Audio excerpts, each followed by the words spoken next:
Grit, ini istilah baru, tapi nggak baru-baru banget ya, teman-teman. Kita ngobrol-ngobrol dulu ya sebelum masuk ke materi.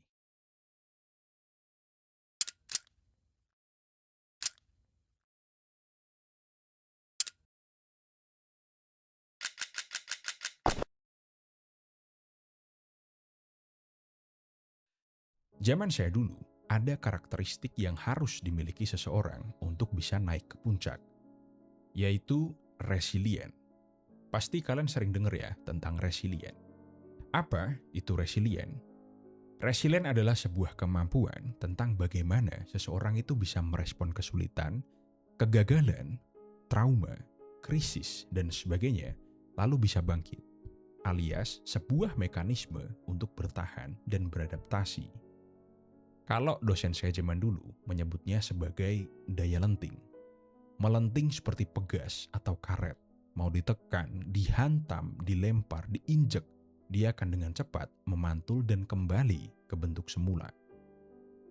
Teman-teman, untuk jadi sukses, jadi hebat, jadi manusia super, kalian viewer lama saya pasti paham ya apa yang saya maksud dengan istilah manusia super. Kalian itu nggak butuh IQ tinggi. Percaya nggak? Orang-orang yang saya kenal, teman-teman saya, kolega-kolega saya, karyawan-karyawan saya, mereka banyak yang berhasil meski IQ-nya rendah. Saya pernah punya karyawan, dia ini super bodoh. Waktu awal-awal saya merintis ya, saya ngajarin dia, itu nggak masuk-masuk. Dia sangat kesulitan untuk mencerna hal baru, mencerna ilmu baru. Susah paham lah, sampai saya ngajarin itu frustasi. Tapi, dia mau dan siap melakukan apapun yang saya suruh. Meski seringnya hasilnya nggak begitu memuaskan di awal. Saya ngajarin dia, nggak mempan. Saya kasih dia uang, saya suruh dia ikut course, ikut bootcamp. Lalu, semua yang dia dapat dari kelas-kelas itu, saya suruh catat. Saya suruh tulis pakai tangan, nggak boleh pakai laptop. Dia nulis sampai 7 buku full, baru dia bisa paham. Karyawan saya ini nggak punya kekurangan lain selain dia ini bodoh. Tapi somehow, orang ini jadi karyawan terbaik saya selama beberapa tahun. Dan akhirnya, orang ini bisa jadi manusia super yang saya sendiri aja belum bisa. Dan sebaliknya, saya pernah punya karyawan yang pinter banget. Jauh lebih pinter dari saya. Saya lihat riwayat pendidikannya, somehow, dia nggak pernah ranking 10 besar ya. Tapi setiap ujian, nilainya selalu bagus. Ujian nasional SD, SMP, SMA-nya hampir mendekati sempurna, di atas 9 semua. Dia juga masuk universitas top lewat SBMPTN sekali coba. Orang yang seperti ini nggak pernah ranking, tapi selalu sukses setiap ujian. Biasanya memang orang yang pinter, tapi nggak bekerja keras. Karena dia cepat paham, dia cuma belajar mendekati hari-hari ujian aja. Tapi, di dunia kerja, di dunia profesional, kepintaran yang instan itu nggak begitu kepake. Awal-awal dia kerja sama saya, tugas-tugas kecil selalu bisa dia selesaikan dengan baik. Waktu meeting, dia selalu bisa paham, bisa lihat loophole atau celah dan menjawab dengan sangat brilian. Karena kinerjanya bagus, saya percayakan dia sama sebuah project. Namanya project ya, bakal panjang ya sistemnya dan durasinya. Mungkin bisa berbulan-bulan baru selesai. Project pertama, gagal. Project kedua, gagal. Project ketiga, gagal juga.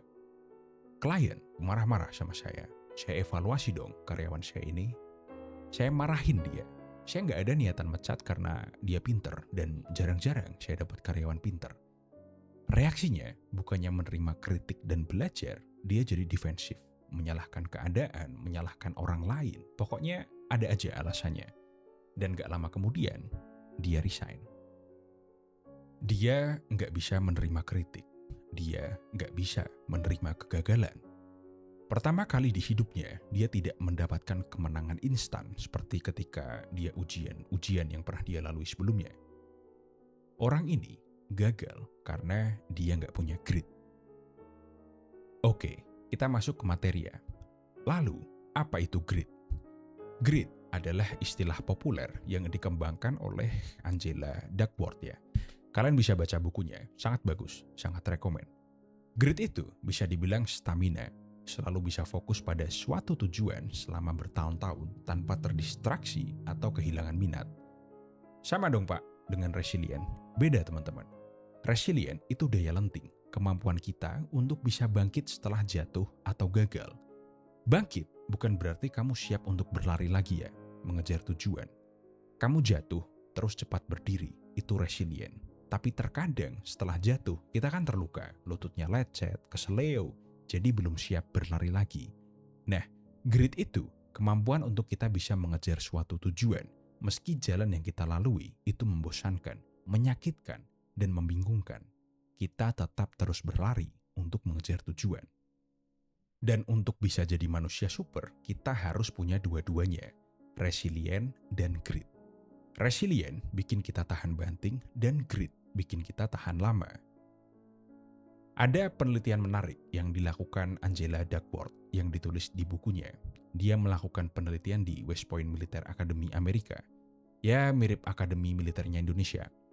West Point ini terkenal dengan sistem gojolokannya, atau mungkin bisa dibilang sistem ospeknya yang sangat kejam.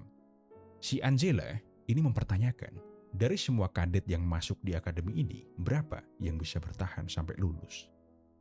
Kalian yang suka baca tentang militer ya, pasti tahu kalau West Point ini akmil di Amerika yang paling bergengsi. Karena di Amerika, akademi militer itu nggak cuma satu aja.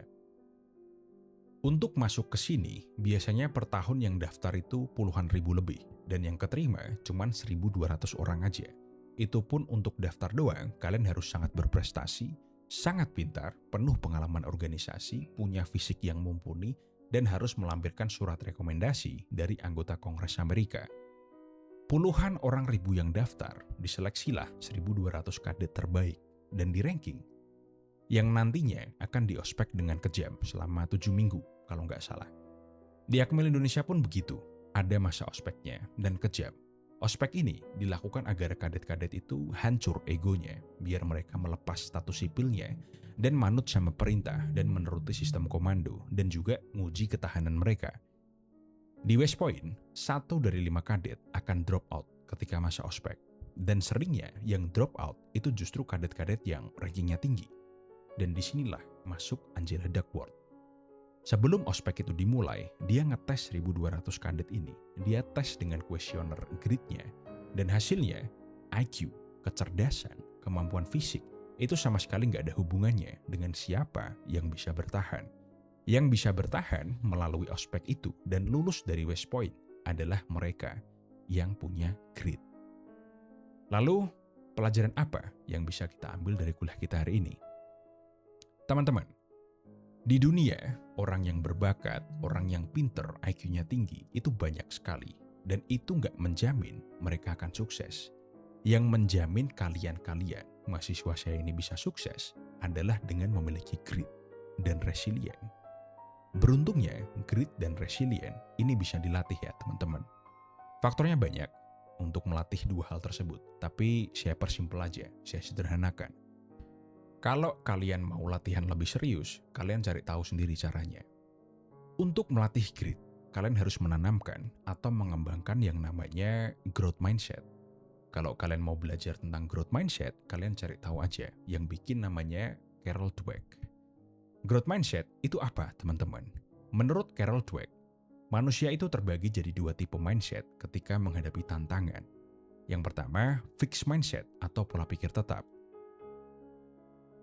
Orang dengan tipe ini percaya kalau bakat, kecerdasan, dan kemampuan itu bawaan lahir, udah cetakan dari Tuhan, mutlak, dan gak bisa diubah. Contoh aja, karyawan kedua saya. Dia lahir pinter, gagal sekali, egonya hancur. Dia ngerasa kerja sama saya, itu bukan jalannya. Dia merasa itu udah batas kemampuannya, jadi dia gak mau berusaha dan lebih memilih untuk lari atau menyerah. Tipe kedua, itu growth mindset atau pola pikir bertumbuh. Orang tipe ini itu percaya bahwa kecerdasan dan bakat itu cuma titik awal aja dan bisa dilatih dengan kerja keras dan strategi dan kemampuan untuk menerima kritik. Sama kayak karyawan saya yang pertama. Dia tahu dia itu bodoh. Saya tahu dia itu bodoh dan kita semua tahu dia itu bodoh. Tapi dia menerima kritik itu. Dia menerima kalau dia itu bodoh dan dia yakin kalau dia nurut sama saya, ikut strategi saya, dia bisa pintar dan jadi ahli dalam hal yang dia pelajari. Oke, sebelum saya tutup ya, Saya kasih tips untuk membangun growth mindset, yaitu dengan mengubah kata tidak atau enggak menjadi belum. Aku nggak bisa ngerjain ini, jadi aku belum bisa ngerjain ini. Perubahan kata tidak menjadi belum itu ngasih sinyal ke otak kita bahwa prosesnya itu masih berjalan, bahwa kegagalan itu bukan akhir, dan kita masih selalu bisa berkembang. Tentu ya, penanaman mindset ini akan lebih sulit dilakukan kalau kita udah tua. Maka dari itu, kalian mahasiswa saya yang ibu-ibu, yang bapak-bapak, udah punya anak, sedini mungkin ajarkan ke anak kalian tentang grit dan resilient.